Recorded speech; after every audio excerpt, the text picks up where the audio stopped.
So I'm up here right beside the Hollywood sign in Los Angeles, California. Hollywood's right down here. The birthplace, really, of American entertainment, of movies. As our generation, we've grown up submerged not only in movies and in music and books, but with social media and our mobile phones, and we're growing up saturated in entertainment, and it's been said to a cliche that we are the most entertained generation in history. So I've kind of just wondered this: is entertainment amoral? Like, can I just watch whatever I want to watch? Does it matter what I consume as my entertainment? When we talk about consuming for our body's sake, eating, drinking, everybody knows that it's a given that you can't just eat whatever you want. You have to be careful. You can't have too much of one or too little of another. You need a balanced diet, and it needs to be healthy, and it needs to be good food.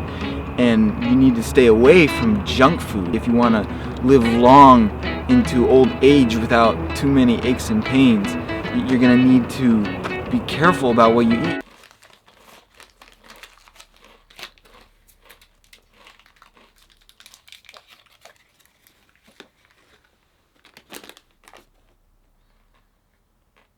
To me, it seems like it should be a given that we need to be careful about what we consume with our mind and our soul. We spend so much time and energy into these movies, social media accounts, and watching YouTube or whatever it is. Is it worth it? Is it worth our time? Is it worth our energy? Are we spending our time and our energy consuming stuff that will help us grow, help us become better individuals, which will help us become a better society, a better church? There's a verse in Proverbs that we often apply to dating, Proverbs 4:23, that says to guard your heart with all diligence, for it is a spring of living waters. We sum it up to say, guard your emotions, don't like anybody too soon or whatever. Really, the context of the scripture is wisdom and getting wisdom. Proverbs is full, especially the first several chapters of Proverbs, is full of getting wisdom, guarding wisdom, seeking wisdom with your life. If you find wisdom, you find a good thing.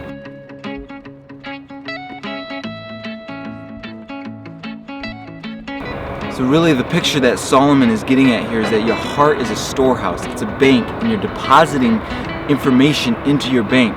So is it good information? Are you putting good things, jewels, gems that you want to withdraw later, or are you depositing trash? Is your heart full of trash, or is it even half full of trash? You don't want trash, worthless currency in your bank or in your storehouse. You want good things. Jesus said that out of the overflow of the heart, the mouth speaks. So what is coming out of your bank? What is coming out of your heart? Even just language. You watch a lot of movies or you interact with a lot of people who have dirty mouths. Those thoughts eventually come to mind a lot quicker than if you hadn't ingested that information. So even if you were able to suppress that, it's still affecting the way you think, the way your heart reacts, the way your mouth speaks. Come on through. So you're speaking about like what your mind is influencing and your words. That's nice. Yeah. I love it. Yeah. Mm-hmm. What you take in is going to affect the way you think. And you know what? What affects your thinking affects your emotions. Exactly. What affects your emotions is going to what you do, your actions.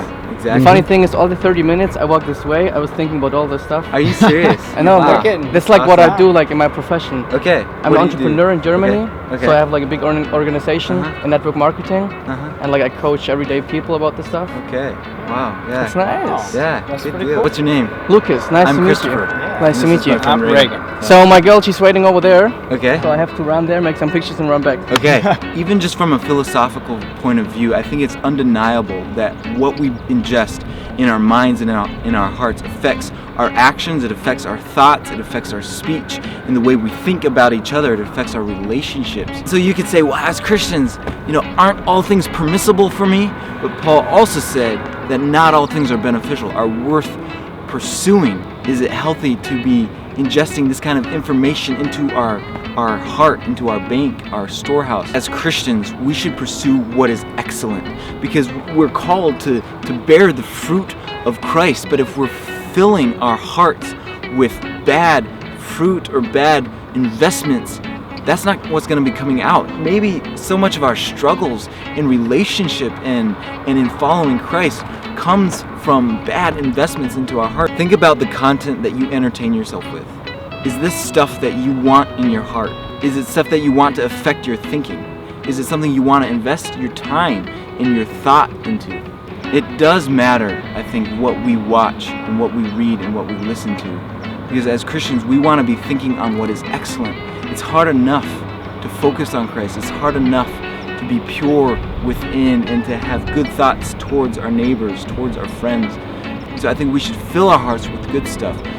Think about things that are pure, holy, and righteous, and pursue excellent entertainment, doing things that matter and filling our minds with things that matter.